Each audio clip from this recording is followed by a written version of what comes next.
ترقی جو روحانی طور پر حاصل ہوتی ہے اس کا راستہ نہایت طویل ہے اور نہایت مشکل ہے اور نہایت محنت طلب ہے۔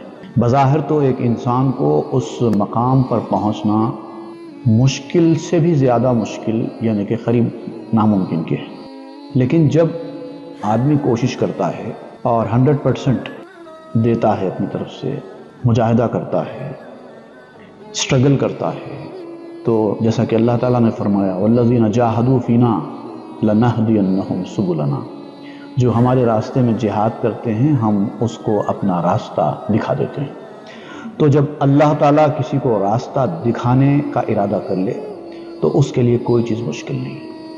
آپ کا کام ہے کوشش کرتے رہو اور پھر اللہ کے اوپر چھوڑ دو۔ اگر آپ کی کوشش صحیح ڈھنگ سے آگے بڑھے گی، کوتاہی نہیں ہوگی، تو آپ کو ناممکن چیزیں بھی حاصل ہونے لگیں گی، کیونکہ ناممکن انسانوں کے لیے ہوتا ہے، اللہ کے لیے کوئی چیز ناممکن نہیں ہے۔